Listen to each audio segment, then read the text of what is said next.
আসসালামু আলাইকুম। আজকে আমি আপনাদের জন্য নিয়ে এলাম খোসাসহ টক ঝাল মিষ্টি আমের আচার। দেখুন, কেটে ফুটন্ত পানিতে 1 মিনিটের মতো ভাপ দিয়ে নিয়েছি, পানিটা ঝরিয়ে নিয়েছি। আর লাগবে সরিষার তেল। সরিষার তেলটা আমি চুলায় গরম করতে দিয়েছি, ভালো করে গরম করে তারপরে আমরা বাকি মশলাগুলো দিব। রসুন লাগবে, রসুন প্রায় ইচ্ছা মতো, যত রসুন দেবেন তত এটা আচারের জন্য ভালো। কাঁচামরিচ লাগবে, কাঁচামরিচটাও ঝাল বুঝে। তারপরে দিব সরিষা বাটা, যেমন কালো এবং হলুদ দুটো সরিষা বাটাই আমি এখানে নিয়েছি, 2 টেবিল চামচের মতো করে।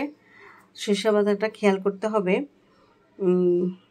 যেন বেশি না হয়, আবার বেশি হয়ে পরিমাণ মতো যেন হয়, বেশি হলে তিতা হয়ে যায়। আমার তেলটি গরম হয়েছে, আমি এখন রসুনগুলো দিয়ে দিচ্ছি।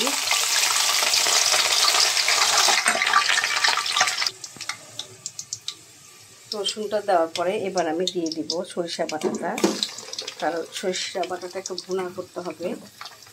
আর আচারের ক্ষেত্রে সবসময় কাঠি ব্যবহার করাটাই উত্তম। লোহা ব্যবহার করলে আচারটা ফাঙ্গাস হয়ে যায় তাড়াতাড়ি। তো আমি দিয়ে দিয়েছি। এখন দিব ধনিয়ার গুঁড়া, মরিচের গুঁড়া এবং শুকনো মরিচের গুঁড়া এবং হলুদের গুঁড়া 1 চা চামচ করে দিলাম। মরিচের গুঁড়া আমি শুকনো মরিচ, টালা মরিচ আছে আমার, এই জন্য আমি মরিচের গুঁড়াটা কম দিলাম। এখন ঝালটা অবশ্যই আপনাদের স্বাদ মতো।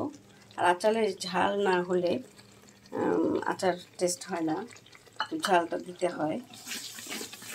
দিলাম কাঁচা মরিচগুলি দিব, এটার সাথে বোম্বাই মরিচও দেওয়া যায়, তো আমি কাঁচা মরিচ দিতেছি।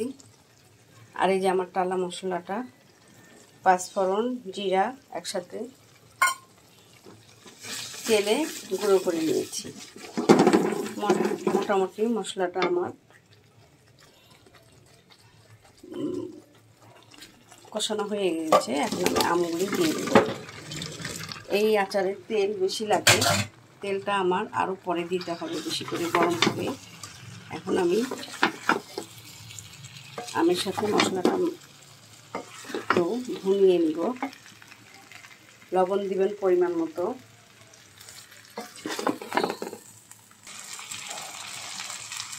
মশলাটি ভালো করে মাখানো হলে, মোটামুটি আমার মাখানো হয়ে গেছে। এখন কিছুক্ষণ পর আমি চুলাটা অফ করে দিব। মশলাগুলি আমের ভিতরে মোটামুটি এই গরমেই আমের ভিতরে চলে যাবে, এবং তেলটা দিলে আস্তে আস্তে আমটা আরও মজবে এবং টেস্ট হবে। তো এখানে এই পরিমাণ তেল দিলাম, পরে পরিমাণ মতো আরও তেল দিতে হবে, কারণ এই আচারের তেলটাই মজা। খিচুড়ি দিয়ে, রুটি দিয়ে খেতে, ঝালমুড়ি দিয়ে। তো আপনারাও তেল গরম করে দিয়ে দিবেন আর তৈরি করে ফেলুন মজাদার এই টক ঝাল মিষ্টি আমের আচার। তো আজকে এই পর্যন্তই। আল্লাহ হাফেজ, আসসালামু আলাইকুম।